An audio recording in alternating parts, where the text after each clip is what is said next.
Okay, Dave, can I find a drum roll sound effect? I'm sure there must be one on the internet somewhere.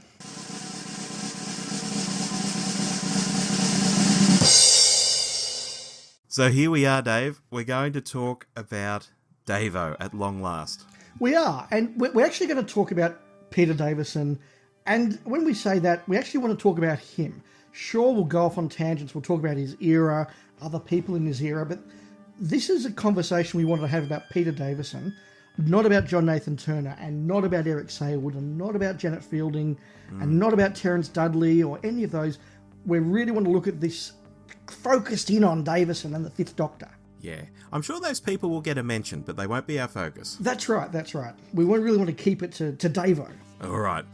Let's start off with a short, uninterrupted statement from each of us about Davo. Who should go first, Dave? Look, he's your favourite. You set the tone. Okay. Folks, Davo, as you know, is my doctor. When I was recruited into the local fan club, and by that I mean the local area fan club, not the Australasian Doctor Who fan club as it was at the time, back in February of 1987, they kept a file of your favourite Doctor and companion. They sort of had a dossier on all the members. It's kind of creepy, actually. Okay. And in my entry, the file said Davo and Tegan. Well, it actually said the Fifth Doctor and Tegan. I didn't call him Davo at the time. So while I appreciate that some people change their Doctor over the years for whatever reason, and I've certainly changed my favourite companion over the years, it's no longer Tegan, not by a long shot. Davo has been my Doctor officially for a very long time. It's 30 years since 1987 after all. And I guess at the end of the day, Davo is to me the classic era Doctor, probably most like my personality. And as a consequence, the Doctor I think I'd get along with the best. I think Hartnell would frustrate me a bit. Troughton wouldn't be too bad, to be honest. Pertwee would probably be a bit pompous. Tom would be a bit too out there. Colin would be unlikable. And Sylve would probably have some dark plans for me and something bad would happen. Whereas with his pleasant, open face and agreeable nature, I think I would have travelled very well with the Davison Doctor. He's charming. He's good-natured. Perry would say he's sweet. And to me, he's just a likeable dude. He's normal. And that might be actually a point of criticism for some people, but for me, it's actually why I like him so much. That was very nice. Thank you very much. I'm going to have my little opening spiel here, and mine's going to be different. And I've divided this up into 3 segments, and hopefully you'll understand why in a moment. The first segment is, the Davison era are my earliest memories of Doctor Who. I can remember the cliffhanger of Snake Dance Part 1. I can remember the capsule both inside and out from Mordred Undead. I can remember the Malice from The Awakening. Only as a sort of a 2 or 3-year-old, just memories, just images in my mind. After that, I didn't see a lot of Davo for a long time. Most of his era was before we had a VCR, and certainly before we were recording stuff, so we only had a couple of his episodes plus the 5 Doctors on tape. I was then able to watch and remember the Colin Baker era. We watched and kept all of the McCoy era on tape. We had endless repeats of some Trout and all of Pertwee and most of Tom. But the Davison era really wasn't repeated that much out here, so I didn't see a lot of it. And when I got into local fandom, it wasn't, you didn't go and tape swap for Davo. You went ahead and tape swapped for the Toms you didn't have, or for those 60s stories with the Daleks and the Cybermen you didn't have. Plus, he wasn't out on VHS, other than the 5 Doctors, which we already had. So he was very unknown to me when I was younger. In my main part of active fandom, so my teenage to 20s sort of period, I by then had seen all of Davison, but it would have been the last era that I really saw properly. And my impression of him was that the era was very flat. There weren't a lot of clunkers. There were lots of good stories, in fact, but it was very even. And there weren't a lot of classics either. I just thought there were lots of very good, reasonably fun, okay stories. And it was very flat and bland. And I thought he was very flat and bland. And was kind of dismissive of him. That's the way it sat for a long time until 2013. And this is the final phase. When myself and my good friend Richard took over the Doctor Who Club here again, leading up to the 50th anniversary. And we decided that as part of 2013, that 50th anniversary year, we would divide Doctor Who up into 7 pieces and do a meeting focused on each one of them. So one of those meetings was season 18 of Tom and all of the Davison era, which meant suddenly I had to watch a lot of Davison again. Stuff that I might have watched once in the last 15 or 20 years, I was watching again. Stories that I would never just go back and watch casually, I forced myself to go and watch as research. And I found myself appreciating the Davison era so much more, and Davison particularly so much more. There is no other Doctor who, as I have aged in the last 10 years or so, has gone up so high in my estimation. He's gone from me being dismissive to me having a huge regard and respect for his talents as an actor. And it is amazing how my perception of him in this last, even just this last 4 years, has really turned around. Now, I still have a lot of problems with his era, but I've learned to love other parts of his era. We'll thrash that out. But yeah, I've gone from Davison being unknown to being dismissed to being very highly regarded as an actor. Doctor-wise, less of a rise, but also a rise. So that's where I am, Rob. Oh, I've never bit my tongue for so long on one of these podcasts. No, that's really actually interesting to hear, because I know what some of my notes are coming up in this episode, and I think we're going to have a real lot to thrash out there, but we'll get to that when we get to that. I think we should kick off with talking about Davo before Doctor Who and briefly what he did. For example, he did TV series like Love for Lydia, Holding the Fort, Sink or Swim, none of which I've seen. Have you seen them, Dave? The one of those that I've seen is I've seen a few episodes on YouTube of Holding the Fort, and I mainly checked that one out because, as well as being a fan of Davo, his co-star was, of course, Patricia Hodge, who was a very glamorous barrister in Rumpole of the Bailey. They are both very good in this series, but it is very much a one-joke wonder series, I'm sorry to say. Right. Some other things he did, though. He popped up as a fairly unrecognisable dish of the day in Hitchhiker's Guide, and, of course, he was in All Creatures Great and Small. We were an All Creatures Great and Small family, Dave, so that's where I knew him from. Yeah, I was going to say exactly the same thing. When I was a boy, All Creatures Great and Small on a Saturday night was one of those shows that the family, you had your Saturday night roast, the fire was lit, and you sat around and you watched All Creatures Great and Small. And Peter Davison's character, Tristan Farnan, definitely stands out for me as a very memorable character. Clearly it had an impression on my parents as well, but given that Peter Davison played the character of Tristan, and my first two names are David and Tristan. That's awesome. Yeah, well, I don't know if I'll put it that way, but it's certainly interesting. Oh, come on, it's a great name. It's German, it's operatic, it's wonderful. I have learned to like it more as I go on, but nobody likes the middle name, do they? Yeah, I guess. Mine's Cameron. I'm sorry. Now, I read the James Herriot books in the 80s and grew up watching the show, reading the books, and Tristan, to me, was just this great character. He was the guy who could booze all night and then he'd be first up in the morning for a fry-up and have no side effects and be all cheery while James was like, staggering around and still all groggy. And I thought that was very admirable as a prepubescent, and I would think, when I get on the booze in the future, I want to be like Tristan. Yeah, he is the character that makes the show work, because James Herriot and Siegfried Farnan are both very po-faced and very serious vets. And you need Tristan Farnan in there to actually make this show work and add a bit of life and a bit of spontaneity and something for the others to really bounce off. He's incredibly memorable in that, given it's his first really big part. It's quite impressive how good he is. Oh, absolutely. And from that, of course, he springboards into Doctor Who, so... Well, we have to make one mention, though. Yes? The Tomorrow People episodes are Husband for Emily. This is a long time before All Creatures. It is, but we can't go on without mentioning it, because he tries his best in that part, but that is... I think these are possibly the worst episodes of The Tomorrow People, and he has a terrible character in there. And if you ever get a chance, just watch one of them. I think there's 4 or 5 in that story, because it is just hilariously bad. Do you know if it's up on YouTube or anything? I don't know if it is. I've got the box set of The Tomorrow People. But if you can check it out, I do encourage you. A Husband for Emily, it's called. Okay. Moving on to Doctor Who. Let's quickly go over, Davo's costume, what he was inheriting, what the production team was like, and so on. We won't go too deep, but just to set the scene. I guess the first thing to say is the show had only just been rejigged the previous season, so Davo sort of got an inherited credit sequence from Tom's last season with the Starfield and the new music. Yeah, he does, and there's something very interesting about that season, because season 18, which I love, it's one of my top 2 or 3 seasons, is very dynamic, and you can feel J&T as a new producer, but also Barry Letts as the executive producer and Christopher Hamilton Bidmead as the script editor. All 3 of them want to make that something really energised and special.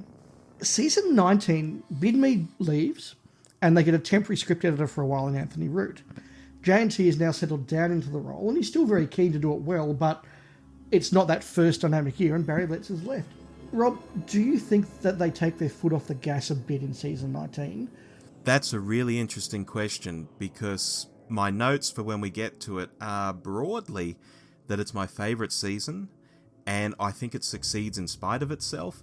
And having that mix of script editors and people writing and, you know, maybe being a bit haphazard, I think creates a really interesting season. I think it's when they get their act together, ironically, in the next season and say, well, this is what we'll do, and we'll have returning monsters, and we'll do this, and we'll do that. It's not as good. Yeah, that's interesting. And I think the comment there that I really latched onto was it succeeds in spite of itself. Because I don't disagree that there's a lot of good stories in there, and Davison does very well. But I do get this feeling that compared to the energy of 18, there is a little bit of taking the foot off the gas there. That's fair enough. I guess they had a lot to prove that season. Now, can I say something potentially controversial now, Rob? Please. I think that Peter Davison's costume is the worst costume of any Doctor. Oh, that is a big call. I mean, it's not great, I'll say that much up front, but worse than Collins? Yes, and let me tell you why, and then you can tell me if I've persuaded you or not. Okay. First of all, I think that Colin's costume has become a little bit of a get-out for fans who love Colin the actor, want to love his era but can't, and so they say, oh, it was all the costume's fault. Sorry, that's just too cheap. Yes, Colin's costume is garish. Yes, it forces some other things to be garish, but that's okay. Forcing energy and colour and interest into something isn't a crime. In contrast, Davison's costume is bland. It is a bland shade of cream with a background of bland cream with a bland sort of washed out red lapels and some pajama bottoms. You know, it is just bland, bland, bland. And that sets the tone, I think, for a lot of the design around him that feels a little bit more bland or that feels a little bit washed out. And it makes you assume his character is a little bit more bland than it really should be. And I think that being loud and brash, okay, yep, Collins is too loud and brash, but I'd rather that than bland. Okay. I'll start off by saying my biggest beef with it is that it's not a cricket outfit at all. He's always portrayed as, he's an Edwardian cricketer. And aside from the jumper, nothing else is from a cricket uniform. You know? No, that's true. The pants aren't. The cricketers never wore striped pants. I once did a big research on this to see if that was a thing. No, they never wore striped pajama pants like that. His shoes are sneakers. They're sort of like old-fashioned cricket boots, but they don't have spikes. They have rubber soles. They're not really like that. The shirt's wrong, and the frock coat, what's with that? He should be in a blazer, and it should be like a striped blazer, like a cricket club would have, like you sort of see Ford Prefect wearing in Hitchhiker's Guide. Yes. You know, it should be that sort of thing. And I think if they dressed Peter more in a more conventional 1920s way, he would have looked the business. He would have looked outstanding. Yeah, I agree. And what you said was absolutely right. Ford Prefect's costume from the, 81, 82 Hitchhiker's TV series, whatever year that was. Yep. That would have been perfect because it is slightly eccentric, it is very English, but it has colour and it looks real. Yeah. Now, that said, in the 80s, I really liked the costume. I thought it was really cool. I just thought it suited him and I liked it. And something we'll get to later in this episode is the concept of your memory sticking. You know, when you're a kid, your memory sticks on what you liked and why you liked it. And as an adult, it's hard to shift those thoughts sometimes. So although I can see it's not a cricket outfit, and although I don't think it's a good outfit now, I still have this sort of, what's the word? It's not like, but it's... Nostalgia? Yeah, it's nostalgia, I think. And it's hard for me to really rag on it, even though I can see all the problems with it. I still think Colin's got a terrible costume, though. He looks like a clown. Oh, well, I've given you my view. Yeah, look, I think we'll agree to disagree, but I do see the problems with the costume. I do see them, even if I can't bring myself to fully bag it out. Fair enough. So I've got other comments, but they sit quite nicely into season 19. So shall we dive into there? Well, before we do, we should also mention his companions, because he picks up a trio of companions right from the start, and two of them are brand new, and one of them's not really a veteran, in the form of Adric, which immediately makes you think of the Hartnell era. Suddenly the Doctor's got three companions again. Unfortunately, they're not like a family like the Hartnell companions. They're all just young people who don't want to be there. Yeah, look, I think it was really a mistake for J&T to do this. I understand the theory, that if you surround the Doctor with familiar characters, that helps to transition the audience from Tom Baker, who's, so well known and so iconic and, for some people the only Doctor they've ever known, into Peter Davison. I get that. But it fails because, as you say, two of them are brand new characters anyway. So we're not transitioning with Tegan and Nyssa. We're trying to learn about the new Doctor and Tegan and Nyssa at the same time. Yeah. And the other problem I have is that, and I've said this before, I think Adric works really, really well with Tom. Tom as his mentor, as his sort of great uncle, or whatever you want to put it, is actually a really good relationship, and Matthew Waterhouse works well with that.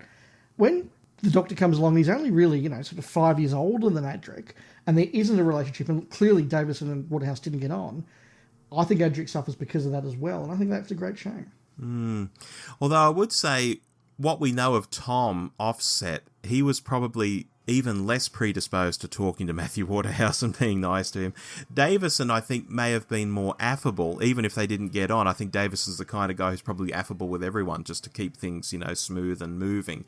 I think he's that kind of professional. So it's ironic that on-screen Tom came across as maybe, getting on with him better when off-screen he probably didn't at all. Look, it is, and it's interesting now to read some of the literature from that era, particularly Matthew Waterhouse's autobiography, Blue Box Boy. There clearly was also a lot of the case that because Peter Davison was such a star at this time, he had 3 or 4 series on the go, he wasn't hanging around the Doctor Who rehearsal rooms anyway. He would come in, do his lines, and then bugger off to another studio to record Sink and Swim or Holding the Fort or go and do a media appearance or something. And so, yeah, he just wasn't around. I mean, it was such a big deal to have such a big name, but the corollary of that was he wasn't there to just immerse himself in the Doctor Who world the way previous Doctors could. Yeah, that's right. So shall we move into season 19 and discuss that in some detail? Yeah, we shall. So, famously, season 19 is the one that starts off badly planned, because the opening story, Zeta Minor, I think it was, or something like that, falls through while JNT's off in America, and suddenly he gets back and Barry Letts is sort of basically walking out the door going, "You terrible producer, don't forget, don't you ever leave the country without a script ready to go again." And so because of that, they have to move Fort of Doomsday forward to be his first story, which is basically by accident. Or the first story he records, while they go and plan for and write Castrovalva. Which eventually gets retconned as, it gives him a great chance to play the Doctor without it being his first story. But you're right, it was just because of what was going on behind the scenes.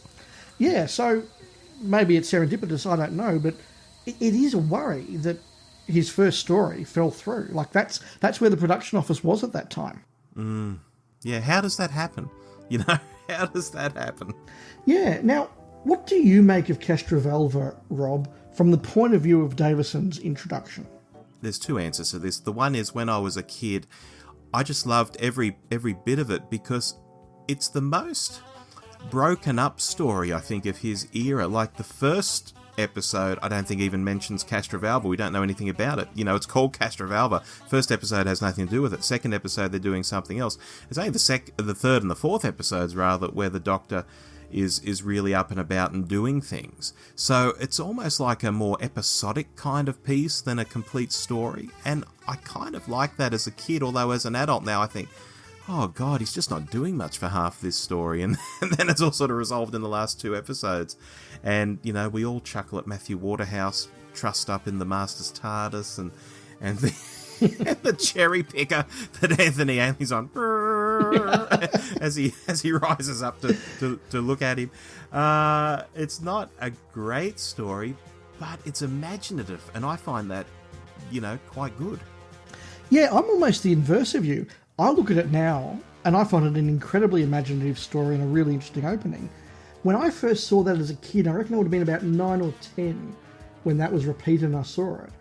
I was so bored, particularly in that first half. I was kind of like Milhouse watching the first episode of Poochie's Itchy and Scratchy.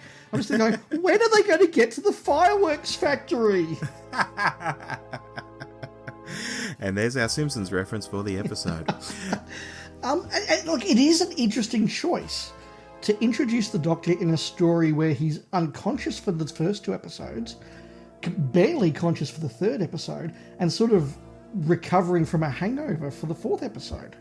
But as a kid, though, it's my first regeneration story, so I'm seeing the Doctor in the other Doctor's clothes, and that was wildly thrilling to me, because he shouldn't be in that costume. That's not his costume. Oh, wow.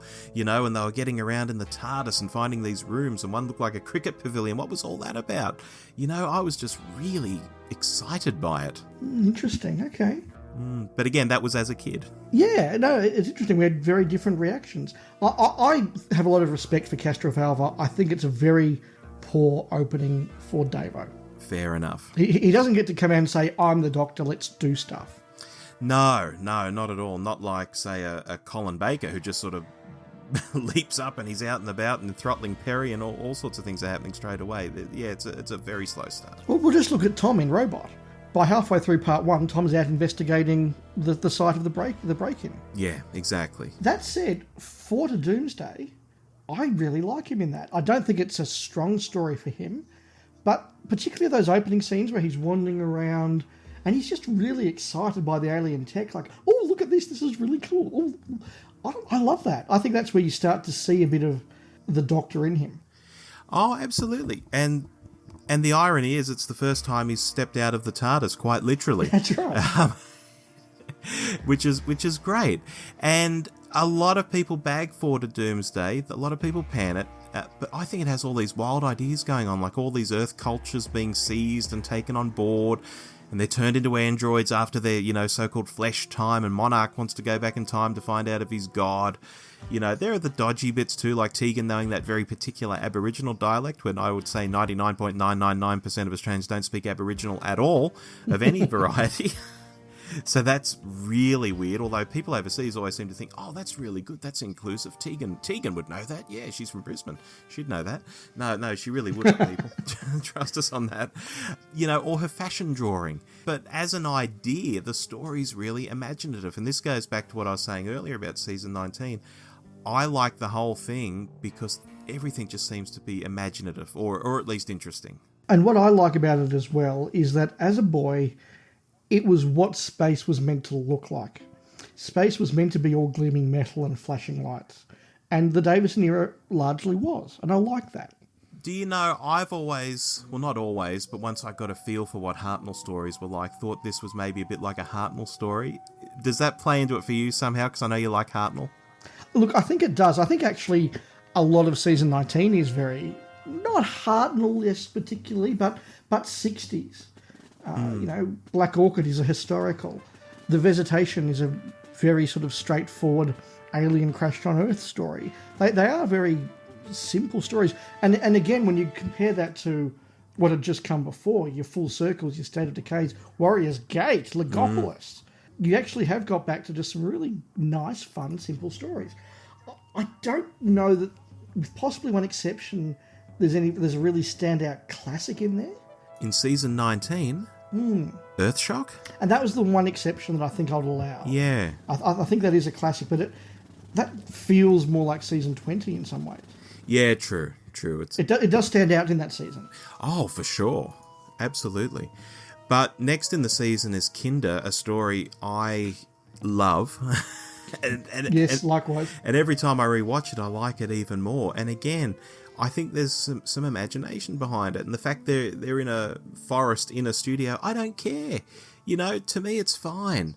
I never really noticed. Really? Yeah. And partly because it was one of the Davisons I did see when I was very young. So I think about the first 4 Davisons were repeated fairly early on. And I always now just see it through my child's eyes. And I never noticed it was a studio. It was just an alien planet. And again, I think Davison comes out really well here. And his relationship with the other characters is really good. And I don't know if you'd say his relationship with Todd is flirtatious, but it is a relationship that I couldn't see another Doctor having. No, probably not. Partly because of, the earlier Doctors...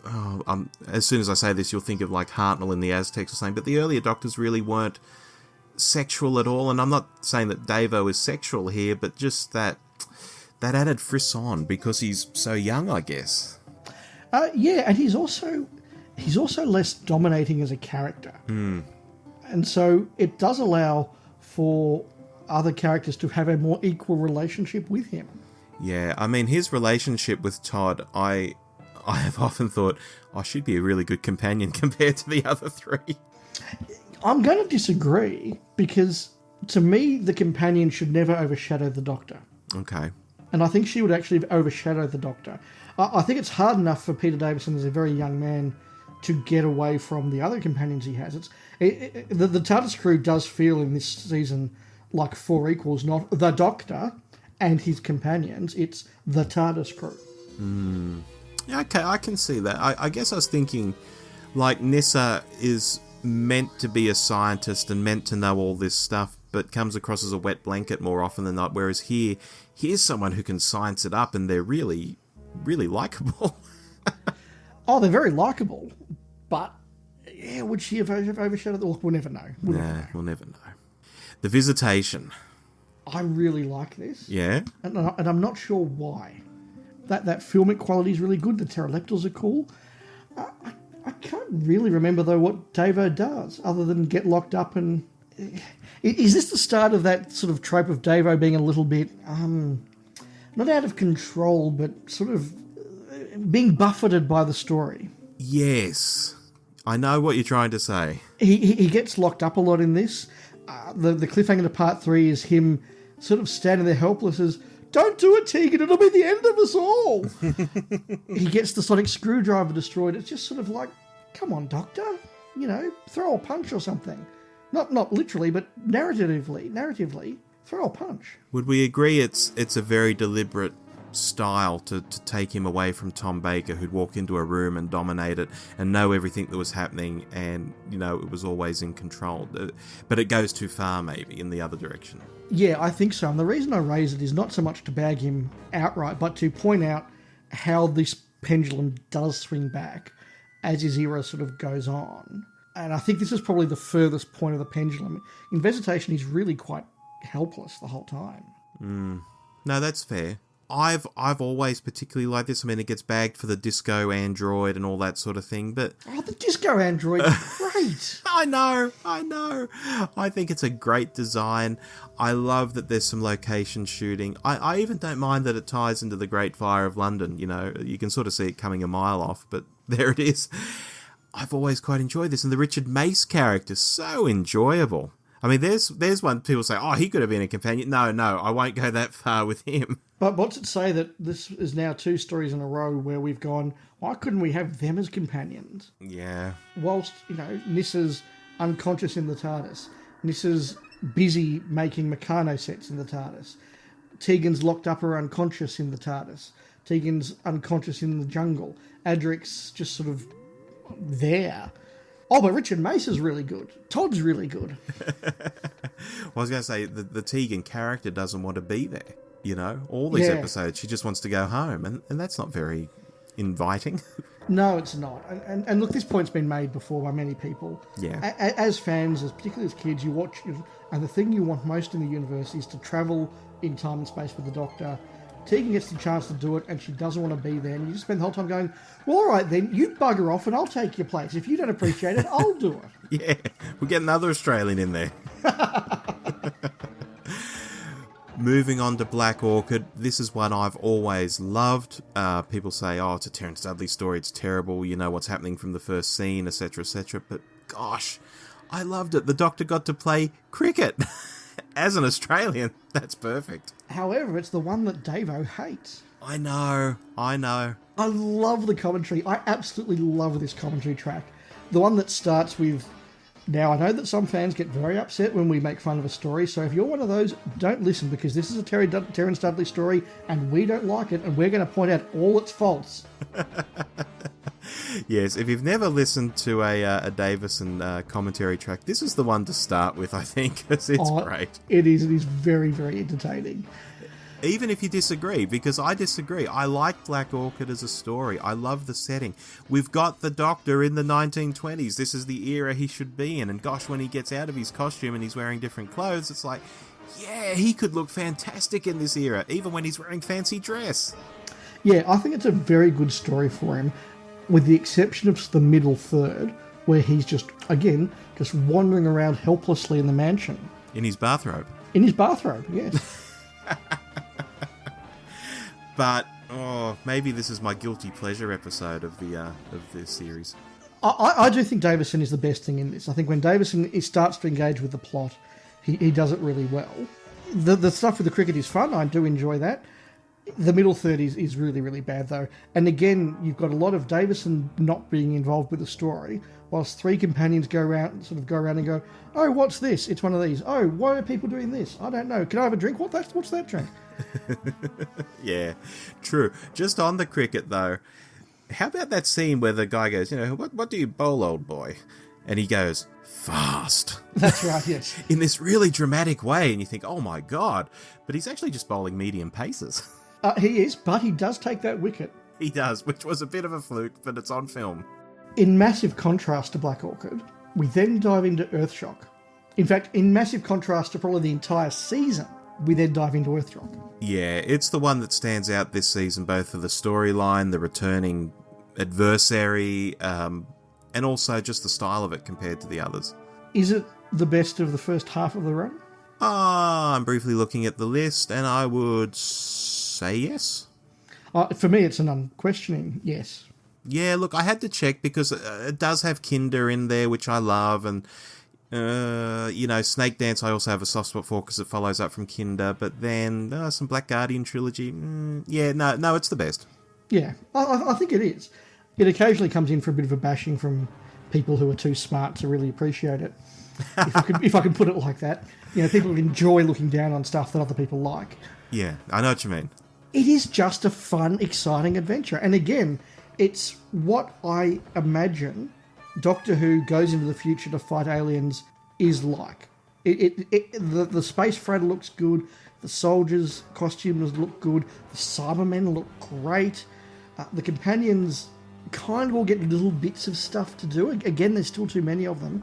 But Davison's brilliant in this one. Yeah. This is the story where Davison takes charge several times. He is. I mean, it's out of Daleks and Cybermen. This is the first of the big adversaries he gets to go up against. That probably thrilled him, being a former fan. He would know the Cybermen. You mentioned how they look. I think these Cybermen still look great today. It's an awesome design. I almost wish they'd go back to something like this. Yeah, I agree. I think it's wonderful. But you look at what the Fifth Doctor does in here. He walks into the cave and he takes control. The bomb's about to go off. He takes control. He defuses the bomb. He then says, right, we're going to go and find out where this is going. He goes to the freighter. Yep, gets captured. But as soon as he's in front of Beryl Reid, he takes control. He stands up to the Cyber Leader. They then go back to the TARDIS. He takes control. He attacks the Cyber Leader. He beats the Cyber Leader. The Doctor is more proactive in this than he is in many, many other Fifth Doctor stories. And this is, I think, the start of that really good Davison. No, that's very fair. And quite right. He's more proactive here than several of these earlier stories put together, I think. Yeah. And I think it's all the better for it. And I think the story is far, far better for it. Look, I love Kinder, but you take the Doctor out of Kinder, other than the last 5 minutes with the mirrors, that story still happens. And it really doesn't change much. He gets some nice lines, but he's not influencing events. In Earthshock, he is shaping events. That's true, but Kinder is still an interesting story. Oh, it is. I love it, but it's not Davison's strongest as a character. No, that's the difference, for sure. And it's got Reg Hollis from the bill. It does. So, this is a type of story, though, that Eric Saywood keeps trying to go back to the same well to get a pitcher of water from. Was that a mistake? I'm going to say no. Let me make a couple of points here.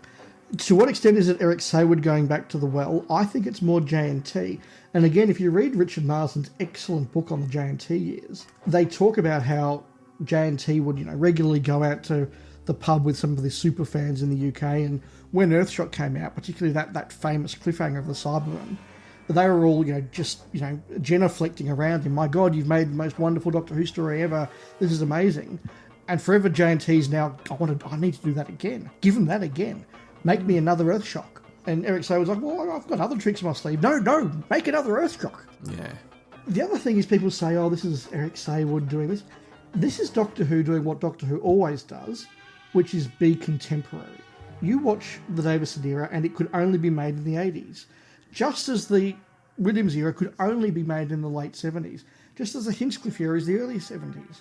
Just as the Hartnell era is the early 60s. I've never had a problem with, or really understood the complaint about Doctor Who being more 80s in the 80s. It's the time to be 80s. It's the time to be 80s. It's the only time to be 80s. Don't ever be 80s anytime else. Yeah. And I really like it. I think that it is more exciting. Doctor Who should be exciting. Doctor Who is an adventure. It is. But then we go to something like Time Flight. So we're done with Earthshock? We're just going to say Earthshock's great. We're happy. Doctor's excited. I think we've got so many to motor through. We have to, okay. Unfortunately.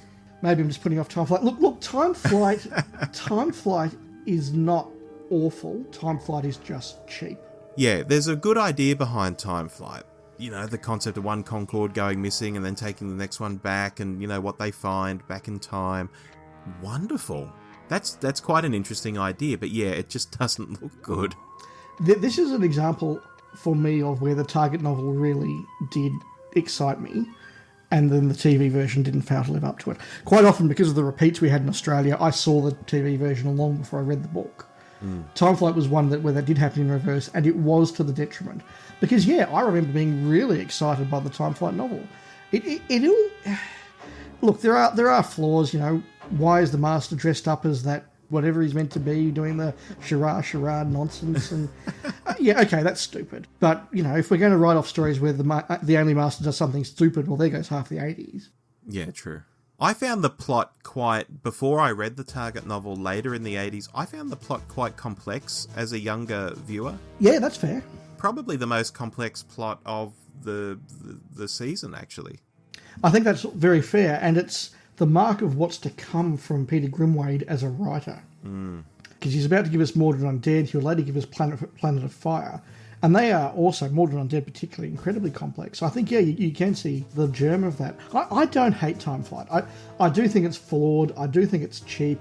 I'm trying to remember what Davison does in it. Takes Concorde back with the TARDIS, finds what's going on, tricks the Master, which is kind of clever. Sending him back to the planet where he'll be judged for his actions. That's all kind of good, but specifically, I can't think of like scenes or lines or anything. You know, if that's what you mean. No, and the bit where he's locked in the Inner Sanctum thing with the Xeraphon, I think that was a missed opportunity. I think that Davison could have been given some really meaty stuff in there. Like there could have been a real moral, as you say, a memorable speech, a moral debate or something, you know. Your species, well, I'm really sorry that they've been wiped out, but hey, that happens, and why should you get to live again at the expense of these, and I feel sorry for you. There could have been something in there. Yeah. And it just doesn't quite work. And it is another example of, I think, where the production just is bland. Like, it just looks washed out. Agreed. And Davison, against a washed out background, really suffers. Yeah, not only because of the costume, but also his facial features. This is something that illustrators would often say. He's hard to draw because he doesn't really have eyebrows. And his face is... That pleasant open face can actually just be blanded out sometimes. It's not, you know, it hasn't got wild staring big eyes or a massive curly hair or a beetle haircut or whatever. It can be blanded out. So what we seem to have said a bit across this first season is Davison's good. Yes. Could be stronger. Absolutely. And I'll reiterate, it is my favourite series of Davo. The imagination on display is great. You know, even if there are bits in the stories that make you wince or think, oh, that could have been better. You know, Castrovalva, particularly Kinder, are great. Visitation of Black Orchid are like pseudo-historicals. Earthshock's a stone cold classic. It's only Time Flight that really lets me down. So this is a really strong season. And people are often surprised when I say that. But I think when people out there dig down and think about it, they'll think, oh yeah, these stories are all actually pretty interesting or pretty okay. There's nothing there I couldn't put on and enjoy. Yeah, exactly. Leading then into season 20. Now, you've just said season 19 is your favourite. Yes. Spoiler alert, season 21 is my favourite. So season 20 is clearly neither of our favourite. It's my least favourite. I don't know. I don't know which is my least favourite. I just like season 21. Season 20, I think, is full of really good ideas. And I give a lot of credit to Eric Sayward for this. You go through Mordred Undead, wonderfully interesting idea. Terminus, wonderfully interesting big idea, written by a new writer that Saywood's brought in. Enlightenment, amazingly good idea, etc., etc., etc. So, as we go through, why then do we not love this season? It's hard to say. I mean, I do say up front it's the weakest season, even though it has a sequel to Kinder, which I love. And the Black Guardian trilogy is interesting, as you were just alluding to. And if we lump the 5 Doctors in, there's some fun to be had there. I don't know. Terminus is a bit of a bore, though, and King's Demons could have been better. Arc of Infinity is all location shooting over substance, and, Gallifrey looking like IKEA. It's almost 6 of one, half a dozen of the other. It's just not as strong as the previous season for mine. There's maybe a few more duds which make you think, this isn't so good. But again, there's nothing here I wouldn't put on and watch, and I struggle to call any of them really a dud. I don't mind Terminus. Okay. I like the big ideas in Terminus. I like the bleakness of Terminus. I like the fact that the Doctor actually gets to interact with some people. It does move around. Look, again, it's bland. Like, the set design is just bland. Space pirates arrive and they're wearing white. They walk around costumes that are sort of painted in eggshell. It looks washed out, and I don't think that helps it. To the point that when they have that black and yellow line across the floor to mark exactly how far radiation travels. Come on, yeah. But it just stands out as yellow against everything else. Well, look, should we go through them quickly? Arc of Infinity, I mentioned a lot of location shooting over substance. I'll stand by that. Omega's nowhere near as interesting as he was in 3 Doctors. The plot's just a bit weird, but I do like the location shooting. Is that shallow of me? No, it's not. I can't remember where I was during the course of the month, but I did describe this story as the one that starts with a gay couple looking for somewhere to kip for the night and ends with Thalia fetching the... what does she go and fetch? A pulse loop, that's right. She goes to fetch a pulse loop. Yeah, that's a good summary, Dave. And I don't know why I like Arc of Infinity, but I do. Maybe it's because Sarah Sutton actually gets to give a really good performance. Maybe it's because Janet Fielding actually is not annoying in this one. The problem again, though, is that Peter Davison gets to be dead for half of it. Or sort of, they're going to execute me. Okay, then, that's a bit of a bugger. Oh, well. Yeah, or smiling creepily at that child. Yeah, it's... Again, and I'm going to be saying a lot more nice things about Davison as we go on. We're still in his weak half. Yes. And this, to me, is another example of that. Can you imagine Pertwee rocking up on Gallifrey, being told, sorry, we've got a few problems. The easiest way out of this is just to execute you. Hope you're cool with that. Can you imagine Pertwee going, yeah, all right, that's a fair. Can you imagine Tom doing that? I know what you're saying. Yeah, I can just imagine Pertwee. I don't think so. He'd be starting a fight and, kicking ass. Yeah, that's right. Yeah, exactly. Look at what Tom was like in The Deadly Assassin, where he suddenly becomes very acerbic and very almost nasty. And he's challenging Davison. This is again just Davison being helpless, and it's bad. The Doctor should not be this helpless. Davison pulls it off. Like, his acting in this is brilliant. The way that he convinces you, oh well, the Doctor, wow, he's sacrificing himself for the good of the Time Lords, and it's the way he deals with Anissa and says, sorry, this is how it's got to be. Wonderful performances, but terrible characterization. But again, this comes back to me saying earlier, he's more of a normal guy. He's not larger than life. He's not a big Tom Baker like figure, or even Pertwee. He deals with things in a different way, which I enjoy the contrast. I can see why it can be perceived as weak. I can see why it's not as entertaining, for sure. But it's different, and as you say, the way he plays it really sort of helps sell it. Yeah, and again, the way he plays Omega, you feel like here's an alien that's been trapped for millennia, suddenly is able to walk around just going, wow, yeah, what, this is the world, and then becomes desperate as they work out their plan isn't working. Unfortunately, though, it has got tulips from Amsterdam all the way through. And there isn't even a giant cod to relieve you of it. No. Shall we move on? Yeah, let's. Snake Dance. Sequel to Kinder, the Ma is back. Doc Martin's in it. I think this is a pretty enjoyable episode. Not as good as Kinder, though. This is my weakest story of the Davison era. No, Dave. Yeah. Wow. Okay. I think it's bland. What's his name? Martin Clunes? Okay, Martin Clunes is really good, but he's dressed in a ridiculous costume. The sets are bland. That set where they wander off on film to the rock, in the middle of the desert, which is just a small rock in the middle of a couple of bits of sand. Mm-hmm. And they talk to Doge, and that's just dull. It's boring. It's washed out.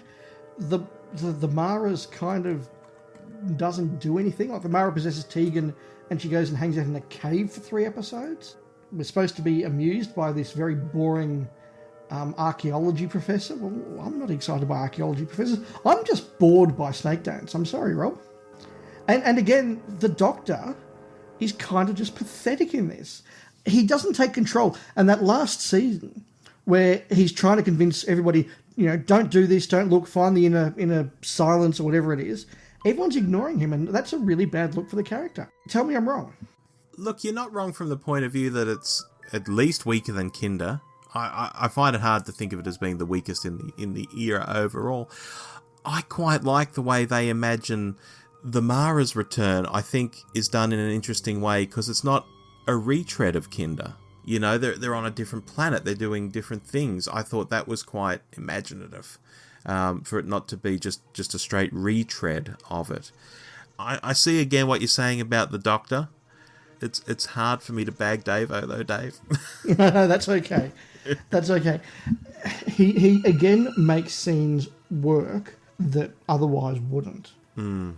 The way he engages with the architecture professor or the curator or whatever it is, really good scene. Yeah. This is what I was talking about when I talked about rediscovering Davison. Even in the story I don't like, I utterly respect his performance in this. He always gives 100%. Oh, absolutely. It's like Matt Smith in some ways. The Matt Smith era, I can point at a lot of the stories and say, I really don't like that. I can point at a lot of things Amy does and say, horrible.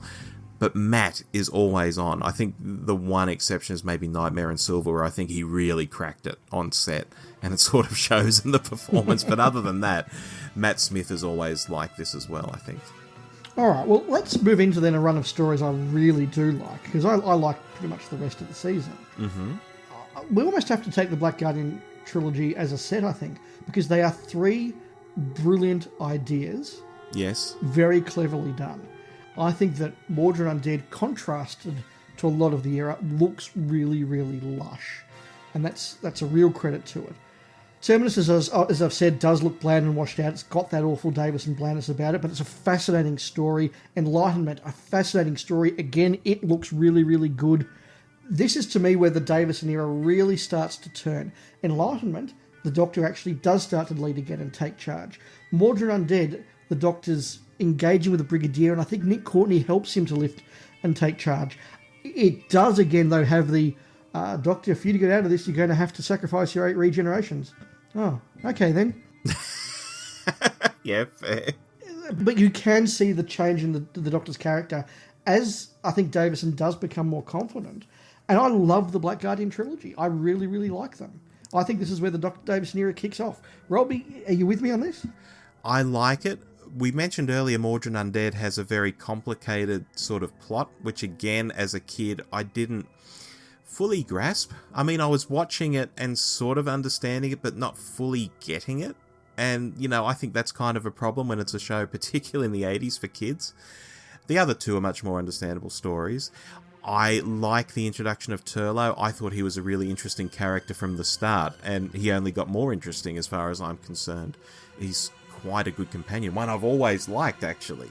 Terminus, yeah, that's the low point for me. Maybe the low point of the whole Davison era. Oh, apart from King's Demons, maybe. And Enlightenment, I've always enjoyed. So yeah, I broadly like this trilogy as well. Yeah, and particularly Enlightenment, this is Davison really starting to be a lot stronger as a character. Is it the best of the season? Are we including 5 Doctors? No. If we don't include 5 Doctors, then yes, absolutely it is. Yeah, I think it's the pivot point of the entire era. That's fair. It's a second outing for a new companion. We've sort of got a fresher feel to the TARDIS team, being cut down to 2. The effects are good. Yeah, that's very fair. Would this season, though, Dave, have been a bit different if the industrial action hadn't happened and stopped the return from being made? Or as some people know it, Warhead, and for people out there who don't know what the hell I'm talking about, this was going to be the Dalek story that eventually ended up in the next season, but there was going to be a Dalek story in here. I think all that would have done is heightened the praise we're already giving in the latter half of the season. True. If it was going to be anything like Resurrection, because I know it went through a few iterations, that's still a pretty strong story, so yeah, I think you're right. Is the introduction of Turlo, and I agree he's a great companion, and Mark Strickson I've met a couple of times, a really good bloke, does that really lift the entire TARDIS crew as well? I think Davison acts better alongside Strickson. I think Janet Fielding is much better alongside Strickson, and I don't know whether it's because they've deliberately reset Tegan's character now that she's no longer an air hostess and she's come back, but I think she works better as well. Like, suddenly the TARDIS team is working, all of them. I don't hate Tegan now. Yeah, that's very fair. Although I've been saying I like season 19 the best, and how the TARDIS crew there with 3 people reminds me in some ways of the Hartnell era, but not in others. I think this is, as you say, the TARDIS team that works best for Davo. I like it too. Tegan's more... She's just toned down a little, I think. Well, she wants to be there. Yes, exactly. We then get to the King's Demons. We do. I'm going to say that this is mostly harmless. That's fair. It's so short. It comes and goes, and, you know, it is what it is. We're talking about the worst of the era. King's Demons is probably it for me. Okay, why? I just think it's a weak story. I mean, you can poke holes in most, if not all, stories in one way or another. But just here, the idea of why the Master's there, why he's doing what he's doing, it just seems weak. It just seems like something tossed off in a weekend. You know, Terence Dudley's pulled out the typewriter, just bashed it out. Something to do with Magna Carta, King John's away, Master is going to have this robot. And isn't that a mistake? Chameleon, my God. It just, all the elements of it just don't come together as a whole. I know when you say mostly harmless, do you mean in terms of the length? Do you mean, you know, it doesn't outstay its welcome? I mean, I don't dislike it. I can watch this for 45 minutes and say, you know what, this is a perfectly okay story. Yep, it's flawed. But Davison actually gets to engage. Davison actually gets to interact with Ainley and come off better for it. And this is an example of the Doctor not being helpless. Every time the Doctor's put into a difficult situation, he gets out of it. He is able to talk his way out of it with King John and insert his domination or insert his influence or authority on the court. He is able to, when, you know, the Master arrives, pull a sword and beat him in a sword fight. He's able to outwit the Master. So you go from this Doctor sort of who's just been buffeted around by events and, you know, meekly just accepting his fate, to actually being more proactive. And again, we're seeing this continuing arc of Davison's Doctor, the 5th Doctor, getting more authoritative and being less wimpish. And I like that of him in King's Demons. Very fair. Now, the season, of course, would have included The Return or Warhead. Yes. But it doesn't. So we move on. I'm going to lump the 5 Doctors special into season 20. Sure. Because it is, after all, the 20th anniversary episode. And it's a Davison episode. He's the Doctor in the credits and so on. So 5 Doctors, Dave, your thoughts? I love it. Yeah. I just love it. It's a lovely glass of red by the fire on a stormy night with slippers. Your best friend, slippers. It's just so lovely, isn't it? Yeah. And I don't know whether that's because I just saw it at the right age, or whether because I read the book so many times, or whether because I've watched the episode so many times, or whether that it's just all these neatly crafted little scenes that just flow together, and we get such variety with having, 3 Doctors in it at least. It's hard to sort of have a bad word against it, even though it's not a great story, even though you can poke holes in it, even though Sarah Jane falls down a slight embankment and it's made out to be this huge cliff. You put all that aside, it's just nice. Now, interesting point.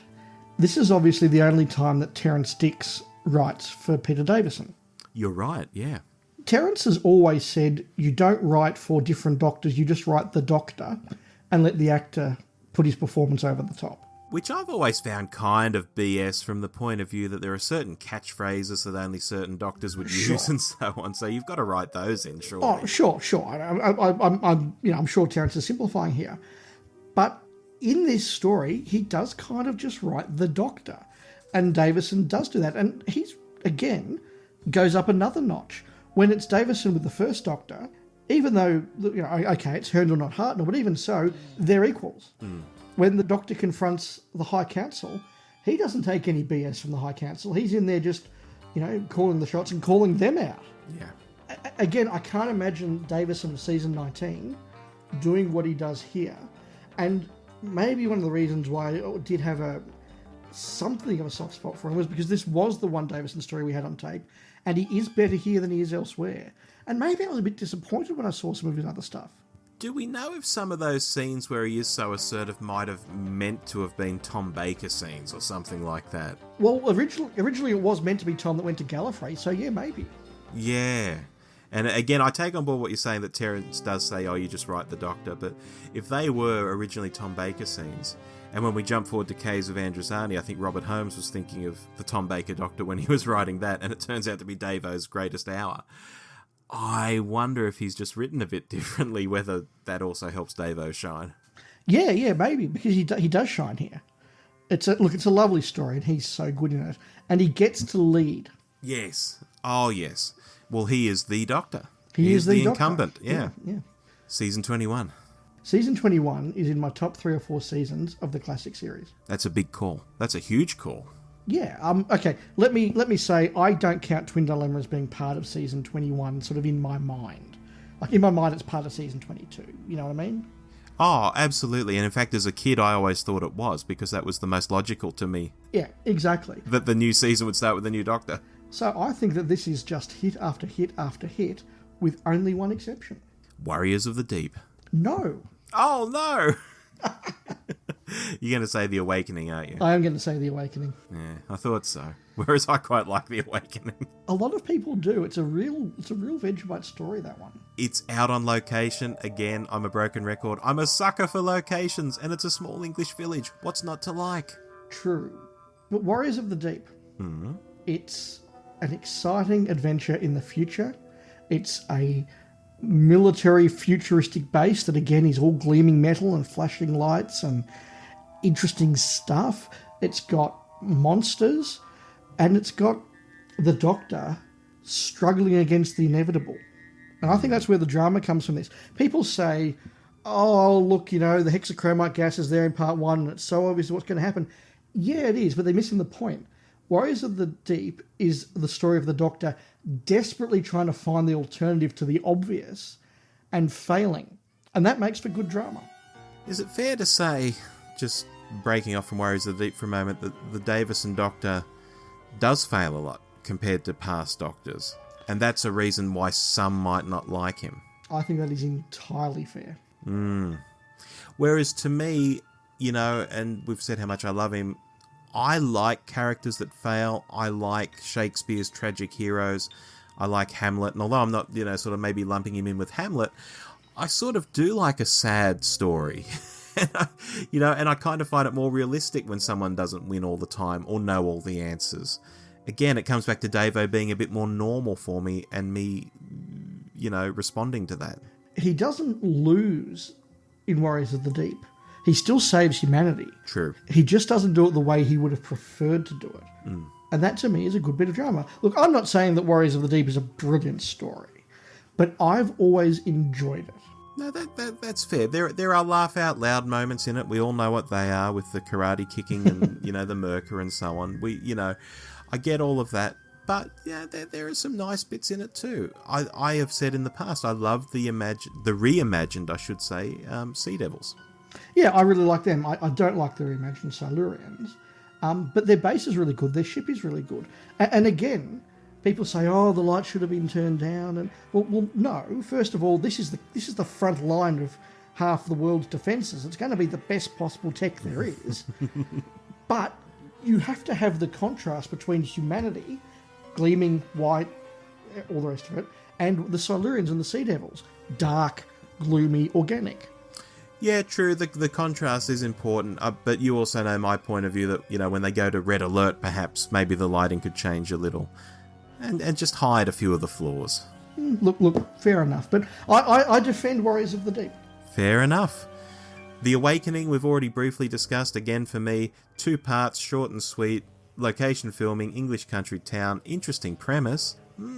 What's not to like, Dave? I just find it a very silly sort of story. I don't think any of the actors really know what's going on and give quite flat performances or performances that don't really gel with each other. Mm-hmm. I think that Dennis Lill. Yes. I think that Dennis Lill is in a completely different story to everybody else on that set. Yeah, fair. But I will give it points for incredibly memorable moments. As I said, one of my very first memories of Doctor Who is both the face of the Malice coming through the wall and the Malice on the side of the TARDIS. Oh, hell yes. That was really scary, actually. Yeah, it was really scary. So I give it points for that. I just find it a really stupid story, sorry. All right. Well, speaking of stupid stories, I've never been into Frontios. Oh, Rob! You see, this is where we just get hit after hit, in my view. I think Frontios is so clever. It is so witty. And it's one of Davison's best performances. The way that he's just so in control, but a little bit cynical and a little bit not nasty, but you know, he's able to give as good as he gets in this. It's a clever idea. It looks good. The music's great. What's not to love about Frontios? This is the Davison era really kicking goals. Well, look, for me, Frontios takes us back to season 19, which is a season I love. Christopher H. Bidmead's back. I think that's part of it, because Bidmead did have such an influence in the early parts, at least, of season 19. I get all of that. I can even see how it's an interesting story. But again, just like there are some stories where as a kid I love them and I just can't be dissuaded from that as an adult, here is one that as a kid I just didn't get into and found a bit strange, and I've never been able to shake that as an adult. Given we're focusing on Davison and the Fifth Doctor, I'm going to particularly highlight, though, how good he looks in those half-moon glasses. Yes. How good he is when he's just sort of quietly getting involved and just quietly moving the directions. But that scene towards the end in the shattered control room with the Gravis, where he's, you know, trying to convince the Gravis to do stuff, and he's making all those jobs. Oh, don't worry about Tegan, she's just an android. I got her cheap because of the walk. And then there's the accent. You know, I know. That's some of Davison's best work. I know, Dave, and it doesn't pain me, but I do feel it. I do feel that I should like Frontios more than I do. I just don't. It's a bugbear of mine in some ways, because I know I probably should. All right. Do you like Resurrection better or worse? I like Resurrection better. I like Resurrection a lot. This is almost a guilty pleasure for me, because the story is bonkers. Yes, agreed. But maybe it's partly, again, just because I remember what it was like to watch it as a kid. Yes. But I enjoy this. It looks good again. It's not bland. It's exciting. It's adventure. Davison, look, he's a little bit helpless at some points, but then he's also really proactive. You know, he blows up Daleks. Yeah. And there's some great location shooting, including him pushing that Dalek out of the warehouse from the second story. Yeah. Oh, yeah. Resurrection, I've resonated with a lot more as a kid, and as an adult, you know, Frontios, no. Sure. but do you concede that by this point his performance in season 21 is a much more confident performance right across it? More confident than the previous season, yes. Different to the first season, though. Again, I'll use Matt Smith as the example. I think Matt Smith's best series is his first series. Even though he grows and adapts as the Doctor, and by the third series you might think, oh, he's really got this down. He really knows what he's doing. But I still prefer his first series. In fact, I almost prefer the first series of many Doctors, almost because they haven't nailed things down, and it's a little more... what's the word? Sort of natural, maybe. Okay. They haven't sort of nailed down a persona and are just playing a persona. They're sort of doing all sorts of different things. Yeah, interesting. I think that Davison goes from strength to strength in this. And there is a build-up. Look, You said earlier that Androzani is his finest hour. That doesn't come out of nowhere. That's not a spike in my view. There is a very steady build from Warriors of the Deep to Caves of Androzani across the season. That's fair, but just to rewind, think of Tom Baker in his first season versus later seasons. Think of Pertwee in his first season versus later seasons. You know, they're different kinds of doctors earlier on. It is true. It's also worth noting that Peter Davison himself said that he was a bit disappointed with the scripts in season 20, and that was when he said, I won't do a fourth year. But he also said, had he had scripts of the quality of season 21, at that point, he would have done another series. Like, the end of season 21, he's going, gee, I want to do more of this. We've got this working now, but he'd already said no to a fourth year. And that's fair, because it's 20 that I'm not into either. And 21, I think, is almost as good as 19 in my mind, which is pretty darn good. So, you know, it's not like I'm putting season 21 down at all. I think this is a really good season. And we move on now to Planet of Fire, which, again, location filming, Dave. But it's also a good story. Planet of Fire is my second favourite story of the 80s. Yeah, that would be after Survival. After Survival, yeah.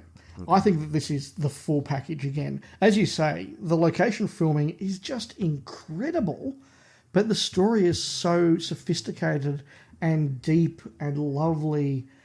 Ainley is really good as the master hits. Probably, with Survival, one of his two really good performances. Davison is great. Perry, what an introduction. She's fantastic. Turlough, what a farewell. Yeah, it's really, really good stuff and very underrated, I think. I think so. And again, focusing in on Davison here, he's got an edge to him again. He confronts Turlough. He shirt fronts Turlough, you know. If you're hiding something that could help me defeat the Master, our friendship is at an end. Yeah, he's not messing around. He's not, and he's better for it. He's also slightly out of uniform. Yeah, that helps, doesn't it? Oh, hugely. That tapestry kind of waistcoat, wonderful. Yeah, I wish we'd had more of him in that. You know, when you take some of these 80s doctors a bit out of their costume, I think of Colin Baker in maybe Two Doctors, where he's out of the coat, for example. Or even Vengeance in Varos, when he's, you know, burning up and he's out of the coat. That's good too. Or Sylvester McCoy, where they actually put more layers on him, when he's got that duffel coat on and it's kind of hiding the question mark jumper. When doctors sort of go a bit out of uniform in the 80s, of course doctors these days do it all the time. They're always changing costume. Well, doctors shouldn't wear uniforms. They should just wear clothes. Precisely. Yeah, and here we get the sense that it's more clothing. Like, there's still the costume-ish look to the pants and the boots, but that tapestry waistcoat, that comes out of nowhere. And it's really, really good. You get Davison instantly forming a rapport with Nicola Bryant, I think. Hugely, yeah. What could have been if there'd been another season with those two in it? Absolutely. That would have been really good. And his farewell scene with Turlough, I think, is a really nice, understated scene where, you know, it's two blokes saying goodbye and wanting to, you know, you can feel them wanting to hug and knowing that they're not supposed to. Yeah, and there's that little handshake, and then Turlough walks off in those tight shorts. He does. But yeah, look, Davison and Bryant, I think, you know, if you'd had that Colin Baker season after they'd done another season together, it would have been more tragic for him to be throttling Perry. If she'd built up this huge rapport with the Davison Doctor over a season and a half, say. Yeah. And then Colin Baker throttled her. Oh, God, that would have been terrible. You know, it's still terrible, but it would have been more tragic for this guy who she liked but has only been with for a couple of stories. I mean, Big Finish tries to pretend, you know, 50 stories happened, but clearly from the dialogue at the start of Androzani, they have just come from Planet of Fire. Yeah. No, it's really good. I love Planet of Fire. And again, you've just got this build-up. Frondios, really good. Resurrection, really exciting. Planet of Fire, excellent.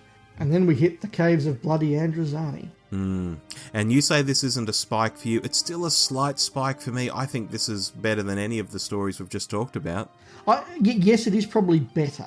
Planet of Fire is my personal favourite. Right. But if I was, you know, assessing under careful, neutral, emotionless criteria, yes, I would have to give Androzani the better score. What can we say that hasn't already been said? You know, there are people out there who say, oh, I don't like this because other people like it. Those people do exist. They do. But it's no mistake that this is consistently voted such a top story. Yeah, it is consistently in the top 10, if not the top 5 of fan favourites. It again looks good. That blandness of the first half of the Davison series is gone. The blandness of his character is gone. He's suddenly again a proactive, in-control Doctor. The second half of the Davison era is building to this, and he is fantastic. I don't know what else we can say. It's just really bloody good.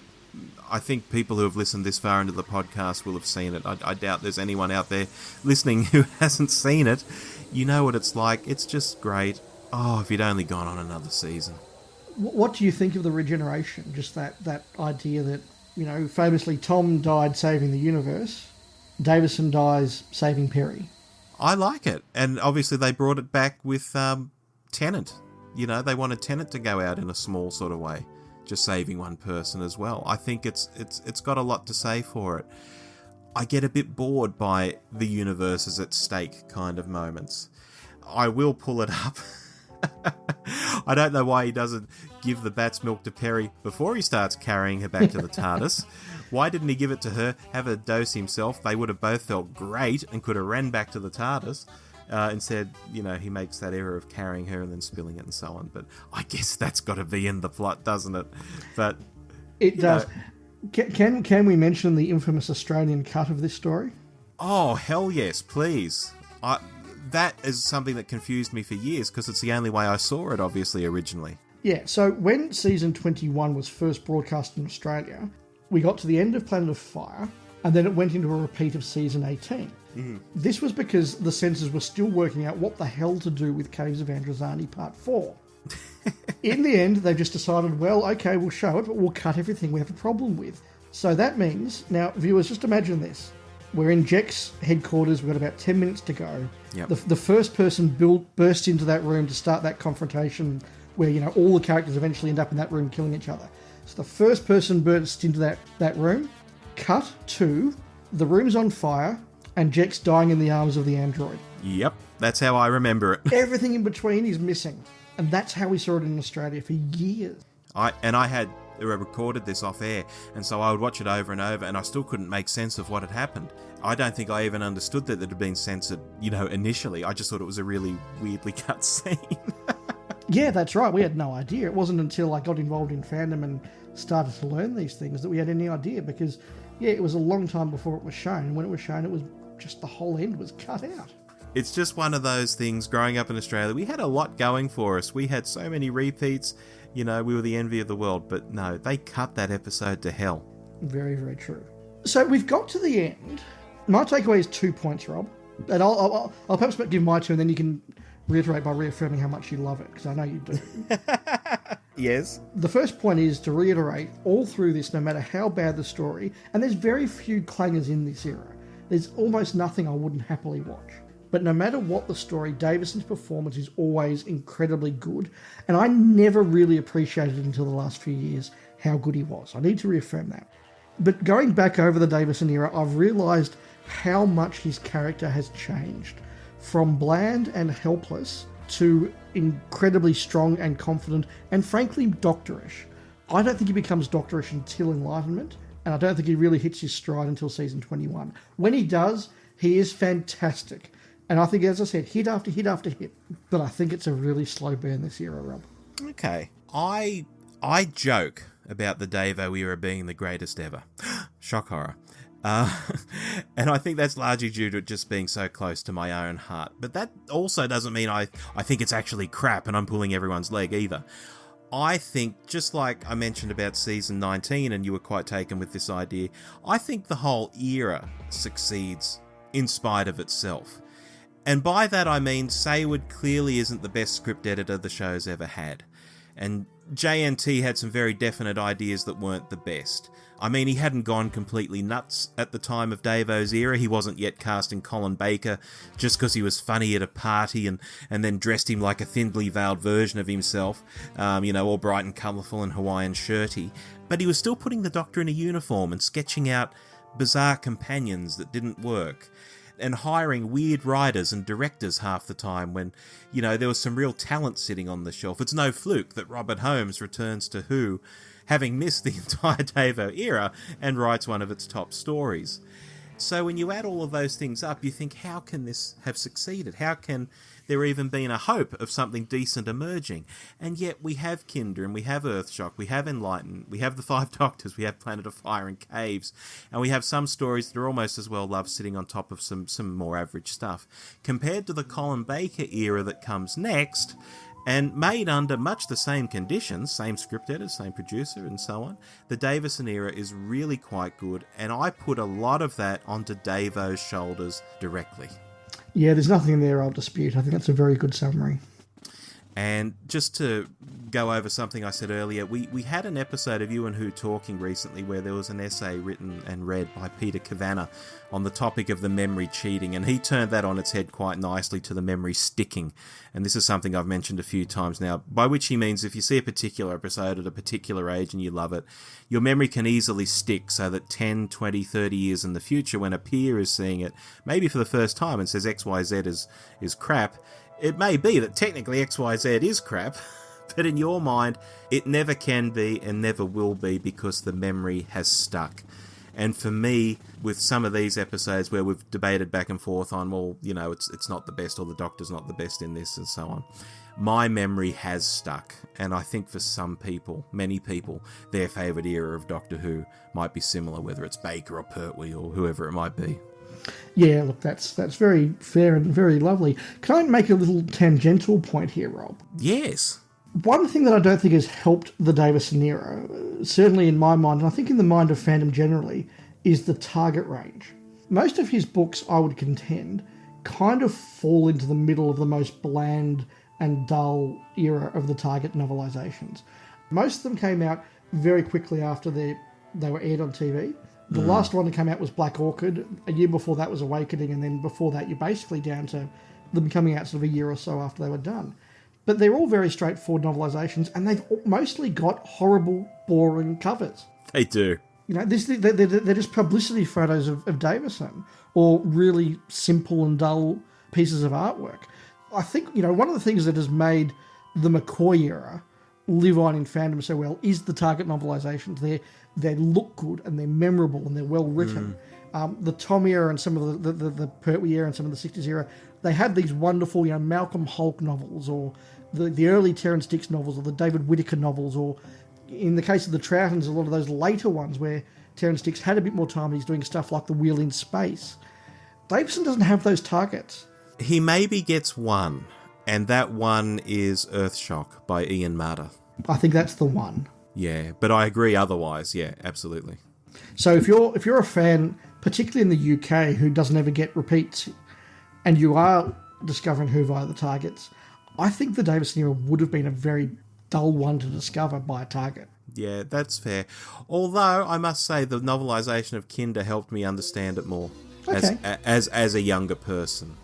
I mean, it's not a great novel, but it just helped me by reading it. I kind of understood it a bit better. Fair enough. Yeah. Davo, after Doctor Who, what did he do, and do we like the shows? I guess I would say, what hasn't he been in? He's been in Toast of London, Death in Paradise, Jonathan Creek, Heartbeat, Tales of the Unexpected. He was even in an episode of Magnum, for crying out loud, and probably a couple of dozen more shows. But I guess the notable ones here, Dave, and I'll run through these one at a time so you can comment. A Very Peculiar Practice. Did you watch that? Nope. It's fantastic. It's a black comedy. He's a young doctor at a university. It's got David Troughton in it, who is fantastic. It's got Graham Crowden in it, who's even better. Oh, it's a treat. Yeah, I've heard good things. I've just never come across it, I'm afraid. Okay. Campion. Did you ever watch Campion? I've seen a bit of them. I'm not a huge fan, but not from the point of view of I don't like it, just from a point of view of it's something I've seen and never got to see the whole series. But what I've seen, he's really good in that. Mm-hmm. And it's got Davo back in the 1920s, which I think is just a really great era, especially for a younger Davo. He just seems to go so well in the 20s. Yeah, that is true. At Home with the Braithwaites. Yeah, he's good in that, but I never liked that series. Oh, Dave, I loved it. For people who haven't seen it, it's a family in Leeds. They win a lot of money in the lottery, and it ruins everyone's life, basically. And it's a comedy. Can I highlight one thing he did? Yes. About a year ago, when I guested on 42 to Doomsday, we were asked to pick the top 5 performances by an actor who played the Doctor in something else. And one of my 5 picks was Davison in a telemovie called Harnessing Peacocks. I've not seen that. If you can track it down, and it is available on DVD, it's this lovely little telemovie about a woman who basically makes her money as a very, not a high-class hooker, but as someone who sleeps with men for money. But she calls them her peacocks, and she creates this sort of relationship with all of them. And it's all sort of interconnected, and, you know, the housekeeper knows the father who knows it. It's one of those sort of English stories. And then Davison walks into the middle of this narrative, and he's really, really good in this. It's a really lovely performance from him. And I think it's a performance where you can see him moving from young, dashing, leading man into what we now think of him as being that really wonderful older character actor. You can kind of feel him transitioning in this. It was the early 90s, I think. Wow. I think that might have been where jobs were drying up for him a bit. Yeah, look, I think it was, because as I say, he had that problem that young, dashing, leading actors have, in that at some point you stop being the young, dashing, leading actor, and it's like, well, no, we hire you for young, dashing, leading actor parts. And you're going, I can do character. No, you can't. You're a has-been young, dashing, leading actor. Watch this happen to David Tennant. Yeah, exactly right. I've got a few more. I'll quickly rattle through them. Last Detective. Did you ever see that? No. Very good stuff. Distant Shores. Now, this is one I've not even seen. Nope. I read the description of this. It says it's kind of a dramedy, sort of like Northern Exposure or Doc Martin, because he's a doctor who gets transplanted out into a rural environment. And there's like a couple of seasons of it or something. I'd never heard of it. So it might be one I have to track down. Okay. We also need to mention that he did the Probe series. Yes. Going back to sort of Doctor Who, what would you call those? They're a bit better than fan films, but... Only just.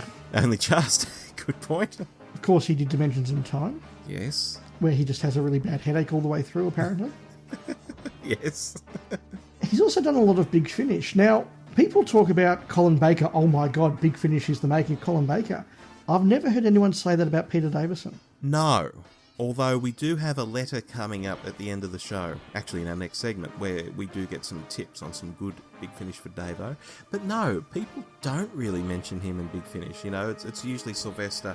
Colin is the standout. I guess because Colin was so disliked on TV, people always want to sort of say something nice about him, and Big Finish is the way to do that because he is genuinely good at it. Yeah, I also find that of the very, very few Big Finishes of his that I've listened to, they tend to be really quite faddish episodes, like the one where he goes to see the creation of the Cybermen, the one where he goes to see the prequel to Talons of Wen Chiang, the one where he goes to see the creation of the Mara. And they're all sort of very, oh, this is a really good idea, done very badly. But a lot of them are also some of those weaker Big Finishes where, look, sometimes they do it very well, but the Davisons I've heard have suffered a lot from the, oh, look, Doctor, the Mara's forming over there. It's something that's turning into a snake, and now it's doing this. And now, oh, look, it's doing this, and it's coming this way. And it's just so bad. Not all Big Finish is created equal, I'll say that for sure. No. Some of the writers get it, and they describe things in ways that sort of trick you into, you know, understanding what's happening without them being so overt. Yes. Briefly before we move on to the mailbag, Law and Order UK, Davo's been in that. Have you seen any of those episodes? Yeah, I have seen a few of them. He's one of the few good things in there. Very good. Frankly, him and Jamie Bamber are the only two good things in that series. It's not the greatest crime series, I'm sorry.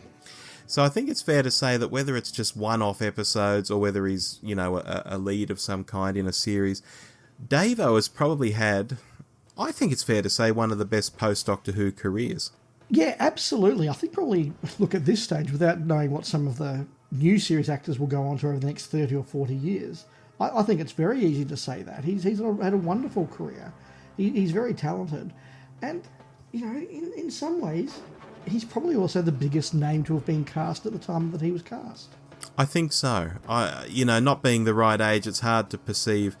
When you read in the newspaper, oh, Patrick Troughton is the new Doctor, would people have thought of Patrick Troughton in the same way we would have thought of Davo as, you know, the all creatures great and small guy? Maybe some would. It's sort of hard to say. Tennant, I think, is probably comparable in some ways. Tennant was having a real breakouts period even before he was cast as the Doctor. But, I mean, let's face it, a guy who's been in All Creatures and he's doing multiple sitcoms, high rating sitcoms, at the same time he's being the lead in Doctor Who. I think he was pretty big. Absolutely. Shall we move on to our mailbag? We shall. So I'm going to start with a tweet that we had from the guys at the New to Who podcast. They've said to us, when we've asked for comments on the Davison Era, fantastic. Our Stephen is a super Davo fan. Recommendations include Castrovalva, Kinder, Enlightenment for being counter Saywood stories. Some good picks there. Some very good picks, and yes, they are good examples of not being in the Saywood survivalist genre. Yeah, they're a long way from Earthshock and Resurrection and things like that. That said, I like Earthshock and Resurrection almost as much as I like Kinder or Enlightenment. Yeah, absolutely. I think that you need mix in an era, and they're a good example of the mix. Absolutely. Now, we didn't go out and solicit a lot of views for this episode because, as you can see, if you look down at how long it's been running, we've been going for a long time, and this is without reading 10, 20 comments from different people on Twitter. But we have had an email from Mike Solko that I'd like to read. And Mike says, "Hello friends, this month's topic is an interesting one for me as the Fifth Doctor era is perhaps my least favourite era of the original series." Wash your mouth out, Mike.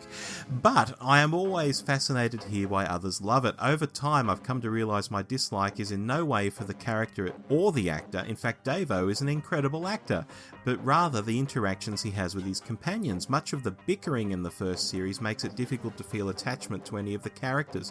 I feel that we would have been better served with a more mature companion like Liz Shaw, who would have challenged him but partnered with him.